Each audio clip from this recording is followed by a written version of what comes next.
ମାନେ ନମସ୍କାର ଆଉ ମୁଁ ତ ବହୁତ ଭଲରେ ଅଛି। ଆପଣମାନେ କେମିତି କ'ଣ ଅଛନ୍ତି କମେଣ୍ଟରେ ନିଶ୍ଚୟ ଜାଣିବେ। ତ ସାଙ୍ଗମାନେ ମୁଁ ଆଶା କରୁଛି ଆପଣମାନେ ବହୁତ ଭଲରେ ଥିବେ। ତ ମୁଁ ବର୍ତ୍ତମାନ ଏବେ ଦୋକାନ ଘରେ ଅଛି। ସକାଳୁ ମୋ ଦୋକାନ ଖୋଲିକି ଅଛି। ତ ଏଇ ଟାଇମ୍ରେ ଟିକେ କଷ୍ଟମର୍ ନାହାନ୍ତି, ସେଥିପାଇଁ ମୁଁ ଭିଡ଼ିଓ ସୁଟ୍ କରୁଛି। ତ ସାଙ୍ଗମାନେ ଆପଣମାନଙ୍କୁ ମୋ ଲାଇଫ୍ର ଷ୍ଟ୍ରଗଲ୍ କିଛି ମୁଁ ଆପଣମାନଙ୍କୁ ଜଣାଇବା ପାଇଁ ଚାହିଁବି ଏଇ ଭିଡ଼ିଓରେ। ତ ସାଙ୍ଗମାନେ ମୋ ଲାଇଫ୍ରେ ବହୁତ ଷ୍ଟ୍ରଗଲ୍ କରିଛି। ତ ମୁଁ ଏମିତି ଆଗରୁ ମୁଁ ସିକ୍ୟୁରିଟି ଗାର୍ଡ଼ କରିଥିଲି। ମୁଁ 12 ଘଣ୍ଟା ଡ୍ୟୁଟି କରିକି ମୁଁ ପଇସା କମେଇକି ମୁଁ ଏଇଟା କରିଛି, ଆହୁରି ପୁଣି ମୁଁ କରିଛି।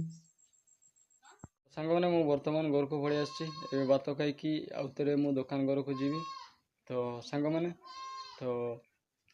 ଆଗରୁ ମୋ ଇଚ୍ଛା ଯେ ନିଜ ଇଚ୍ଛାରେ ବଞ୍ଚିବା, ନିଜ ଇଚ୍ଛାରେ ଯିବା, ସେଟା ମୋତେ ଭଲ ଲାଗେ। ତ କାହା ଅଣ୍ଡରରେ କାମ କରିବା ମୋତେ ଟୋଟାଲି ଭଲ ଲାଗେନି।